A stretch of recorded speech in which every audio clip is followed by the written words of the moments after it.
तो अभी जो ये फार्मर्स प्रोटेस्ट चल रहा है और जो किसान आंदोलन चल रहा है, इसको हम थोड़ा पीछे लेके चलते हैं कि अगर हम ये बोलते हैं कि भारत एक कृषि प्रधान देश है तो उसके क्या मायने होते हैं। हम ये देखते हैं कि इस देश में भोजपुर के इकवारी गांव में एक मूवमेंट शुरू होता है और इस मूवमेंट में ये डिमांड रखा जाता है कि बिहार में जो लैंडलेस लेबरर्स हैं उनको उचित मुआवजा मिलना चाहिए, क्योंकि ये सदियों से प्रथा चली आ रही थी कि बड़े बड़े जमींदारों के खेतों पे जो लैंडलेस लेबरर्स थे, जो निचली जाति के लोग थे, जो लोअर कास्ट थे, जो दलित थे, जो लैंडलेस लेबरर्स थे, उनको वहाँ पे बेगारी में काम करवाया जाता था।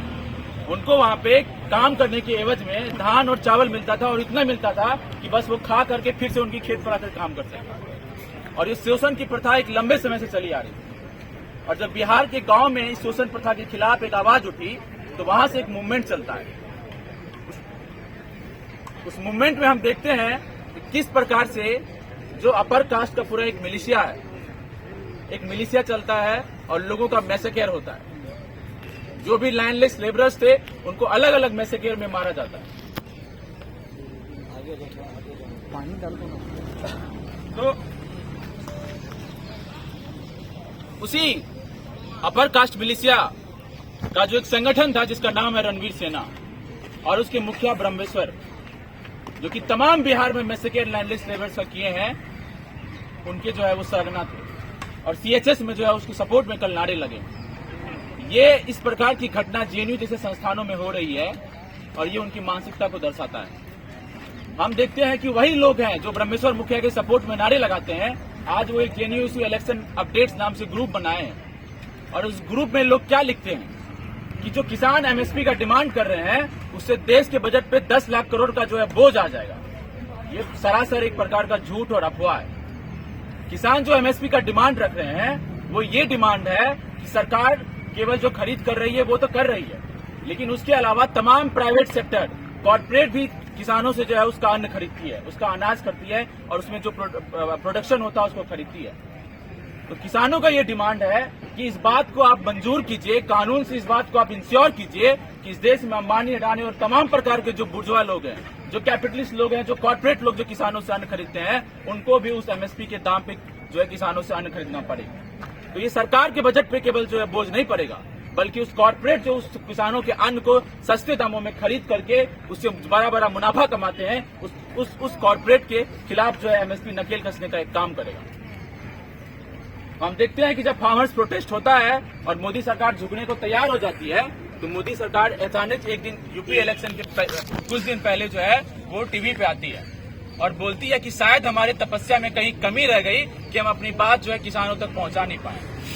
आपकी तपस्या में कोई कमी नहीं रही थी, आपकी सोच और इंटेंशन में कमी है और आपकी सोच और इंटेंशन जो है केवल और केवल आपकी जितनी पॉलिसी है पिछले 10 सालों में वो केवल और केवल जो है कॉर्पोरेट सेक्टर, कैपिटलिस्ट सेक्टर और अंबानी अडानी के फायदे के लिए बनाई गई है। और इस सारी की सारी पॉलिसी जो है आपको केवल और केवल इसलिए बनाई गई है ताकि वही अंबानी अडानी साहब पैसे लेकर के फिर से इलेक्शन में जीत सकें।